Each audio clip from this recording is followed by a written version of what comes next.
We've parked the The lady. listed Lord Mayor's Cup was the feature racing yesterday for the stayers, and the stayer Stowaway at 7 years of age, just a little bit too good. The favourite was the stablemate National Treasure. Star and Spire in the straight, 300 metres to go. Dara Lamara is the leader from Stowaway. Plenty of room for Outlaws. Portland Singers grinding away. National Treasure taking an hour.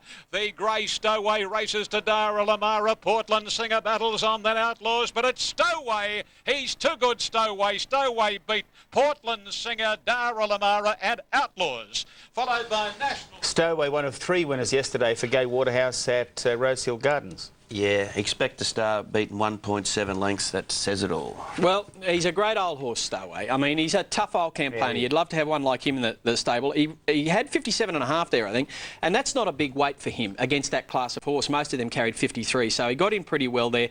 Dara Lamara races a bit like a European horse, and I was a bit surprised they didn't let Dara Lamara run a little earlier in the race, like from the 1,000 out, because that's the way European stayers like to race. They like to up that pressure and be under pressure for the last 1,000 metres, and maybe that's the way to ride Dara Lamara in those races. Yeah, there was only a couple of lengths between the lot, wasn't it? Yeah, no, it was. I mean, Stowaway, the rating he returned winning that race was like 6 or 7 kilos below his career best. So, you know, honest horse, and he'd had, that was his 5th run back, and that's around about when he does start to improve. So, yeah, I'm not knocking him, but they won't be going anywhere, any of those horses. Oh, okie-doke.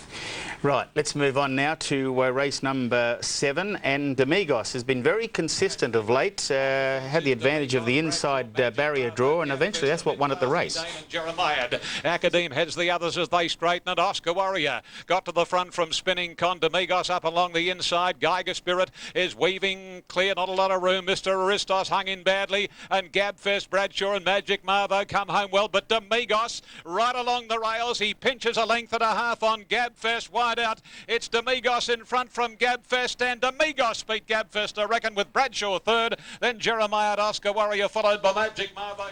Yeah, Domingos, a big odds yesterday. Andrew Calder, the Kiwi rider, for Gerald Ryan. Gabfest second, Bradshaw third.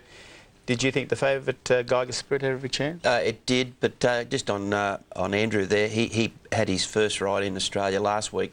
He came over here on a little bit of a 5 or 6 week contract with Gerald Ryan. He rode quite well. It was a good ride here. Interestingly, Bradshaw, he's about a 7-year-old now, tried at 1,400 metres for the first time. He whacked away, as I said, not much strength in that field. Geiger Spirit got into a bit of a pinball situation about the 200 metre mark, but it didn't make any difference. No, that horse had skipped away, Domingos, and had already had the race won by the time that happened. OK, let's have a look at race number 8 from Sydney, and let's pick up the action here. Magic Duck is on the outside of these and is about to be taken to the lead by Dan Beasley. And it goes on to score well in the end. Suede comes home well, so does My Check Chick. Sakintos Star weakens out of it. Just behind them is Dainty Deb. But Magic Duck for Joseph Pride at big odds.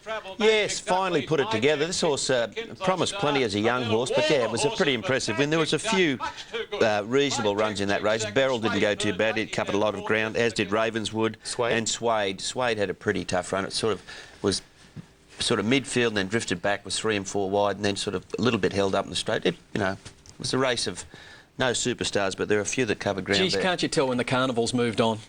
I mean, you know, small fields, second-level horses, and I'll bet the crowd figures reflect it too. I mean, the public these days, they love the carnival. All their attention will be in Brisbane and Morphettville now. Well, it's a bit like watching the Waratahs in the Super 12, and you go and watch club rugby in Sydney. I mean, they're poles apart. Yeah, thank you for bringing that up again. Sorry, that's quite all right.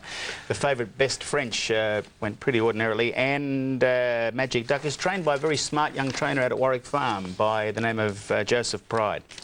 Now let's have a look at one of the races that we've picked out from